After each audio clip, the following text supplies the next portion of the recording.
oma esimese kodu ost. Mida teeksin mina, kui ma enda esimest kinnisvara täna ostaksin? Ma olin siis teile pildi, et ma olen Tallinnas töötav naine, kes tahaks endale oma esimest kodu osta. Ja mida ma kindlasti ei teeks, on see, et ma ei vaataks seda kodu Tallinnasse. Ja sellel on väga lihtne põhjus.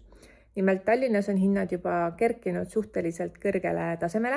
Maaklerina, kes ka näeb väljaspool Tallinnat teiste korterite või majade tehingute hindu, ma võin öelda, et kui sa Tallinna kesklinnas saad 270 000 euro eest endale 2-toalise uusarenduskorteri,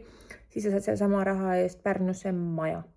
ja väga uhke, kena maja. Nii et need hinnad on kindlasti asukohast sõltuvad, mis on täiesti normaalne, sest kinnisvara kuldreegel on asukoht. Aga kui ma täna vaataksin oma esimest kodu, siis ma teeksin hoopis sellise lükke, et ma vaataksin Tallinna linnast välja mõnda lähedal olevasse alevikku külla, kus on hea infrastruktuur, kus on hea ühendus ühistranspordiga, on olemas poed, koolid, lasteaiad, et oma esimene kodu sinna võtta ja just tänu sellele, et seal on kinnisvarahinnad õige palju mõistlikumad kui Tallinnas ja ma võtaksingi sellega oma investeeringu enda tulevikku ja tehes teadliku otsuse, et jah, ma ei hakka elama kuskil uusarenduskorteris kohe, aga see arvatavasti ei ole ka see korter, kus ma jään eluks ajaks elama. Ehk ma teeksin pika plaani ja pikk plaan ongi see, et ma ostaksin näiteks Kehrasse endale korteri, kus on hea ühistranspordiühendus, sul on rongiühendus Tallinnaga ja investeeriksin oma esimese koduraha just sinna. Fakt on see, et sa säästmisega võib-olla Tallinnas need kinnisvarahinnad jõuavad nii palju kiiresti eest ära minna, et ei jõuagi seda esimest kinnisvara soetada, aga sa saad väga kena mõnusa korteri näiteks endale Kehrasse. Ja täna tegelikult mul ongi teile siin pakkuda üks väga mõnus äge korter Kehras, mis asub ainult 10 minutit jala rongipeatusest, siin on kool kõrval, lasteaed kõrval, pood on üle tee, sa oledki täiesti Kehra keskuses ja tegelikult su elukvaliteet on väga-väga mõnus. Ja teades, et võib-olla sa jää siia eluks ajaks, teades, et see ongi see stardipakk sinu tulevikuks ja siit sa hüppad veel kõrgemale, kaugemale hiljem, aga kui sul ei ole vara,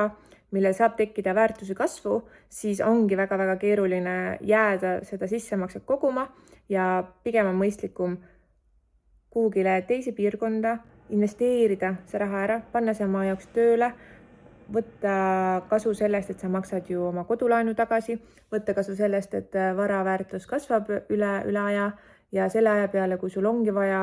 uut suuremat kodu oma murulapikesega mingit paika, kus oma 7 last ja 2 koera kasvatada, siis sul on võimalik panna kas või see kodu tagatiseks, kas või see välja üürida või maha müüa, et sa saaksid sissemakse teha oma uue kodu jaoks. Nii et kui mina täna hakkaksin ostma oma esimest kinnisvara, siis ma vaataksin linnast välja, ma vaataksin häid ühendusi ja ma vaataksin, et see oleks kindlasti paik, kus ma tahaksin ise elada mingi aeg, et see ei oleks päris niisugune,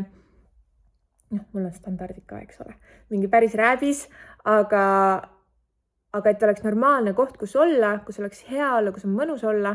aga samas hind on palju mõistlikum. Nii et andke mulle teada, mis teie arvate,